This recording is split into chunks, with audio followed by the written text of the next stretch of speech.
um dia. Até o momento que ele vai perder toda a energia e vai parar de brilhar. E aí ela vira uma anã negra. O Hitler, ele era de direita, não era? E tem um caso bem conhecido que o Hitler não morreu no negócio. Nossa senhora. A gente pode falar, o Hitler era de direita ou de esquerda? Cara, tinha alguns canais, você vê como no geral, o brasileiro ele consome produto de baixa qualidade. E por que eu posso falar isso? Quer ver uma coisa que aconteceu no Brasil? Eu não vi uma notícia, não veio ninguém falando. Aconteceu agora em março. Março ou abril? Já nem lembro. Acho que foi em março, se eu não me engano. Um canal que eu assisti, um dos que eu mais assistia. Eu tenho lá na minha TV os meus canais favoritos. Eu tenho 4, 5 canais favoritos, que eu geralmente passo entre eles. NetGeo? NetGeo. E o NetGeo, você sabe que saiu do Brasil, né? Saiu? Então, ninguém sabe. Não tem mais O pessoal parou de ver. Então, porque as pessoas assistem coisas de baixa qualidade. Fica só nos streamings, né? Então o NetGeo saiu do... Não tem mais NetGeo no Brasil. Não tem National Geographic mais no Brasil. Ninguém nem se importou de fazer uma matéria sobre isso. E eu gostava das coisas daqui. Foi muito bom. Do nada as cruzadas, né? Só que eu assistia, por exemplo, muito também o History. Pô, o History virou um canal... Cara, mas o History tá um canal de muita mentira. Os caras mentem demais. A quantidade de documentários mentirosos... Eu vi um outro dia sobre Jesus, que o cara falava Jesus era um revolucionário. Jesus, ele pregava a justiça social. Eu quero que você me ache na Bíblia o termo justiça social. Não tem em lugar nenhum. Me procura lá e acha. Aliás, pelo contrário, porque as pessoas que esperavam Jesus é o Messias, né? E o cristão acredita que o judeu interpretou a Bíblia errada. Porque os judeus acreditavam, muitos judeus acreditavam, que o Jesus realmente ia ser um revolucionário. Ele ia ser um cara... Não, um cara que ia chegar e ia lutar contra Roma. Ia botar o povo prometido no poder. Ia acabar, ele ia matar os inimigos dos judeus. Era isso que se acreditava de Jesus Cristo. E Jesus Cristo foi o contrário disso. A ponto, inclusive, de, em certo momento, deixar chateado o seu próprio primo João Batista. Porque João Batista também esperava isso. Que Jesus fosse o revolucionário, que ia matar os inimigos. E Jesus foi o contrário disso. Foi o cara que veio pregar o amor e a salvação não neste reino, no outro, no reino dele. Aí um idiota no History, aliás, o History já contratou tanto idiota. Tem uns 2 brasileiros aqui que são completos. Um é um psicopata. O cara é literalmente um psicopata. Sério? É um cara de história aí que o cara é tão psicopata, esse cara, que quando ele vai em podcast... ele participa bastante. Não bastante, mas de vez em quando ele já apareceu. A filha, ele fica olhando o celular, porque a filha dele fica ouvindo e falando pra ele, olha o que você tá falando, olha o que você... Ele é tipo controlado. Sério? Sério, pela filha. Porque o cara é um doido, o cara é um completo doido, o cara é completamente maluco. Tá? Esse cara já foi contratado pelo History e teve um idiota aí, chifrudo também, que é um chifrudo famoso que também já foi contratado. O cara é famoso pelos chifres e só fala besteira, né? É um cara que falou que o símbolo do fascismo, você, por exemplo, você é casado. Sim. Tem filho. Tenho. Então você é um pai você tem uma filha, você é um pai de família. Isso. Você se considera um cidadão de bem? Com certeza. De acordo com esse cara, você é o símbolo do fascismo. Olha, o patriarcado. Você é casado? Você é um bom marido. Você é um bom pai. Você é cristão. Piorou. Pronto. Você é o símbolo do fascismo. Como é que um canal me contrata um idiota que fala uma besteira dessa? Por isso que tá saindo... Ela que tá saindo do Brasil? Não, quem saiu foi o Natil. National Geographic. O History não. Mas o History, pô, é só alienígena. Virou... Tem um carinha do cabelinho levantadinho ali. Ele até aparece no filme do Parece mesmo. Do The Rock. O filme do Natal lá. Ele tá lá no filme. Pô, esse cara é completamente... Vai ganhar dinheiro, né? Eu nem acho que ele acredita em tudo nisso, mas tá ganhando dinheiro. Mas esses canais aí são bem legais, viu, Léo? Eu gosto muito de ver, eu não entendo nada de galáxia. Mas eu fico vendo lá e tal, buraco negro. Esse programa é bom. Esse é muito bom. Tem um que até não sei se é no Prime. Que é How the Universe Works, né? Nossa, eu não consigo entender nada. Eu fico lá vendo a anã branca, fico vendo o buraco negro, eu não consigo entender o buraco negro. O CERN, que tem lá a deusa da destruição na frente lá, ela pode fazer um buraco negro, Léo? Isso é previsto pela relatividade. Em tese, mini buracos negros, eles podem aparecer, em tese, espontaneamente, pelo universo todo. Entendeu? Então, mesmo que ele possa produzir, ele não vai ter massa crítica pra destruir o planeta, como as pessoas Ela não estão falando. pode engolir, não? Não vai Eles acontecer. falam que faz parte do apocalipse também, Não. os cernes que tem por aí. Não, isso pode ficar Como tranquilo. funciona isso daí? Isso que não vai acontecer. Não, então, você tem... Eita, nós. Perdão. Você tem o que fica... É na Suíça, né? Que é o... Que é o que tem a deusa mesmo, lá da destruição? Não. Eu esqueci o nome agora, meu Deus. O... Como é que... Ele é um acrônimo, eu esqueci o nome agora, o que fica lá. Tudo bem. O que eles...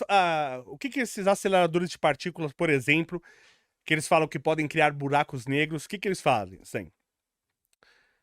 Achou aí? Nossa, estou vendo aqui. Tá. Que é o maior que tem no mundo, né? É, na França é o de Genebra? Isso! O LHC? LHC, boa. pô, Isso. Exatamente. O que eles fazem? A matéria é uma coisa meio estranha, né? De a gente entender.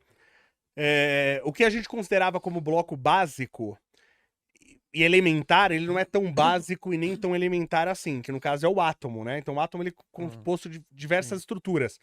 E tem coisas curiosas que como o átomo ele tem uma massa. Cada átomo, o hidrogênio tem uma massa, o hélio tem outra massa, né? Tem até o padrãozinho, o hidrogênio é 1, o hélio 2 e tal. E aí o que acontece? Quando você, então imagina que um átomo seja um conjunto de blocos de Lego. Então quando eu pego cada um desses bloquinhos e eu somo a massa deles, em tese eu deveria ter a massa do átomo. Então vamos supor que eu tenho um átomo, sei lá, o mais simples que seja, de hidrogênio. Eu tenho prótons, eu tenho elétron, tem um elétron, né? Tem um próton, eu tenho um elétron, não tem nem nêutrons, eu tenho quarks, eu tenho muons, eu tenho vários bloquinhos que constroem esses átomos. Aí o que acontece? Quando esse átomo tem uma massa. Quando eu vou pegando esses bloquinhos e separando ele nas partes mais elementares, eu não acho essa massa. Eu acho partículas sem massa, muitas vezes. Tá? Então tem alguma coisa que dá massa, por exemplo, pro átomo, que a gente até então não sabia o que era. Que depois a gente foi buscar o bóson de Higgs. Com o bóson de Higgs a gente descobriu o campo de Higgs. Do campo de Higgs a gente descobriu que existe um campo no universo que pode, inclusive, emitir massa, entre aspas, a partir do nada. Não é do nada. Claro que se tem um campo, tem uma energia associada ao campo. Mas ele pode emitir massa, por exemplo. Então, o que a gente faz com esses aceleradores? A gente pega, usando a analogia do Lego, a gente pega imagina um carrinho feito de Lego. Então, uma Ferrari do Lego. Tá? Eu só tô vendo a Ferrari, eu não tô vendo cada estrutura. Eu pego esse carrinho e acelero ele e taco na parede, por exemplo. Que ele vai desmontar em várias partes. E aí, desmontando em várias partes, eu consigo olhar essas partes e analisar e tentar descobrir o que é. Só que quanto mais força eu jogar, e por isso que eu preciso de grandes aceleradores, quanto mais força eu jogar, eu vou partir esse carrinho em mais pedaços. Sim. E vou conseguir analisar cada vez partes mais elementares, entendeu? Só que, como eu falei, às vezes as coisas não se encaixam. Né? Eu tenho lá uma quantidade, eu tenho um átomo que pesa, por exemplo, 1, e ele tem 10 partes. E quando eu somo isoladamente aquelas partes, ele pesa meio, não pesa 1. Então de onde vem a massa do resto? É o resto? Você entendeu? Então tem umas coisas muito loucas. Então a gente... isso tá meio ainda confuso na ciência. Claro, a gente avançou muito com a descoberta do bóson de Higgs, inclusive o campo e tal, mas exatamente como a massa é construída ainda é um pouco obscuro, né? Como a massa mesmo, que gera peso perante um campo gravitacional. Isso ainda é meio confuso. E quando elas chocam, pode surgir o buraco negro? Então, em tese sim, porque você pode concentrar massa e aumentar a densidade. Então, em tese, o buraco negro não depende, em tese, ele não depende da massa, mas sim da densidade. Então, mesmo com pouca massa, se você jogar uma densidade muito para cima, você pode gerar um buraco negro. Tá? Só que isso, como falei, a relatividade ela prevê isso, que acontece inclusive de forma espontânea pelo universo. Tá? E não tá destruindo nada por aí. A gente nunca viu um planeta desaparecer. Nunca, né? Nesses buracos negros e tal, que aparece... A gente já viu estrela desaparecer, por exemplo. Pra onde vai? Isso Ninguém sabe, né? Não, é que às vezes uma estrela ela pode colapsar e apagar. Coisas que, por exemplo, a gente não acreditava no passado. Né? Geralmente a estrela morre numa supernova. Então ela tá queimando combustível. A estrela, ela é uma guerra entre As reações nucleares, explosões, que tá tentando despedaçar a estrela, então fazer ela explodir em 1000 pedaços, tá? As reações nucleares. Então é uma briga entre as reações nucleares, que querem expandir a estrela, e a enorme gravidade, que quer comprimir a estrela. Então as reações nucleares e a gravidade estão em equilíbrio. E a estrela tá lá, com aquele diâmetro fixo, vamos chamar assim. Então por quê? Você tá tendo um monte de explosão que estão sendo seguradas pela gravidade. Então ela tá estável. Só que uma hora o combustível acaba. Quando o combustível acaba, a gravidade vence. Então ela cai sobre ela mesma, que é o que a gente chama de colapsar. Só que é tanta massa e ela cai tão rápido que quando ela cai sobre ela mesma, ela cai e explode. Isso é uma supernova, tá? Que dá uma explosão que ela geralmente é mais brilhante do que uma galáxia inteira. Existe uma estrela razoavelmente próxima da gente, que é Betelgeuse, o nome dela. Essa estrela, ela está para explodir numa supernova. E como ela está relativamente próxima, pode ser até que ela já tenha explodido. Só que ela tá, eu não lembro exatamente, mas ela tá, vamos supor, a 30 anos-luz de distância da gente. Então, se ela explodir hoje, a gente só vai ver o brilho da explosão daqui a 30 anos. Caramba. Porque a luz vai levar 30 anos para chegar aqui. E ela tá perto, hein? E ela tá, pelas análises, ela tá próxima de explodir. Ela pode explodir a qualquer momento e talvez já tenha explodido, tá? Quando essa Betelgeuse ela explodir, a gente vai ver o brilho como uma outra lua no céu. A gente vai ver 2 luas no céu. É claro, isso vai durar uma semana. Então uma vai ser a lua e outra vai ser essa estrela que explodiu. Só que se descobriu há relativo pouco tempo que algumas estrelas, elas podem, quando elas colapsam, depende da massa, ela pode colapsar e não explodir numa supernova. Ela pode colapsar numa densidade tão alta que ela já vire direto um buraco negro. Então, o que vai acontecer se você estiver olhando para essa estrela? Essa estrela ela vai desaparecer do céu. Vai só apagar. Ela vai simplesmente apagar. Porque o buraco negro não dá pra você ver. Entendeu? Por exemplo, a nossa estrela, o Sol não tem massa pra isso. A nossa estrela vai virar ela vai virar primeiro uma gigante vermelha, depois ela vai virar uma anã branca, e depois ela vai virar uma coisa que não existe no universo, que é uma anã negra.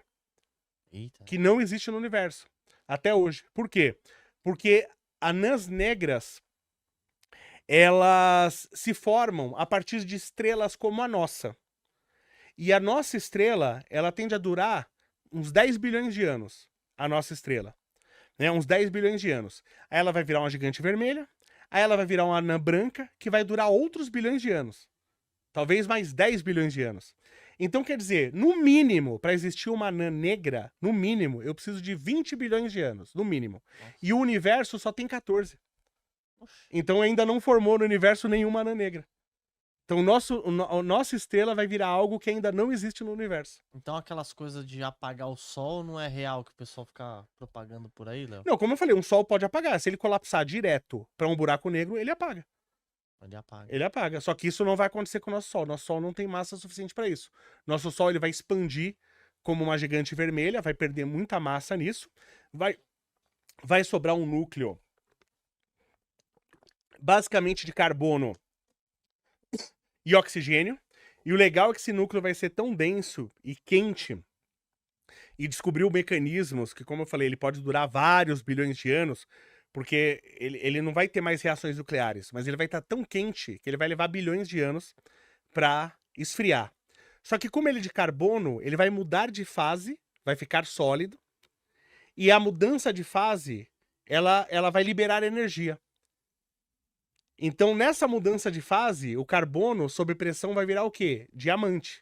Então, o nosso Sol, ele vai virar uma estrela de diamante um dia. Até o momento que ele vai perder toda a energia e vai parar de brilhar. E aí ela vira uma anã negra. E no buraco negro, ele simplesmente some ali da galáxia? O que Não, entrar não, no buraco ele tá negro? lá. Só Ele que tá você lá. não enxerga. Buraco negro não some. Ah. Buraco negro é uma Não, ele fica lá. E tipo, as coisas que entram nele faz o quê? Some? Não, não, eles vai juntar com aquela massa, vai virar um buraco negro, vai aumentar o tamanho do buraco negro. O buraco negro, qualquer coisa que passar. O buraco negro ele tem um horizonte de eventos que a gente chama, né? Que é o horizonte. O buraco negro ele tem um tamanho, certo? Sim. O tamanho tal lá X. Só que ele tem um diâmetro maior, que é o que a gente chama de horizonte de eventos. Que é o que fica puxando as coisas. que é onde a gravidade é tão forte que nem sequer a luz pode escapar. Então, dentro do horizonte de eventos, você não consegue ver nada. Entendeu? Então, qualquer coisa que chegar ali no horizonte de eventos é consumido, aumenta a massa do buraco negro. Que louco, né? Hã? É muito difícil entender, Léo. Nós que somos afegões médios, eu fico vendo lá horas os vídeos lá. Essa é a parte fácil. E eu não entendo nada. Não, mas tudo isso que eu tô contando é a parte fácil. A parte fácil de entender. Eu fico olhando, aí eles colocam um monte de doidinho lá falando, né? Não, mas quando acontecer tal coisa, vai acontecer tal coisa. Mostra lá o buraco todo a milhão, assim, 1000 km por hora puxando outros planetas. As partes difíceis são coisas assim, deformação do espaço, espaço deformar, a energia virando matéria. Essas partes são mais difíceis. Isso daí é design. É design inteligente, né? É de Deus. Eu não acredito no design inteligente, que é totalmente diferente de não acreditar em Deus. Sim, eu tô enchendo Eu acho que saco, Deus ele fez as condições de contorno, Sim. né? Ele criou as regras e deixou o universo rolar. Ele jogou os dados.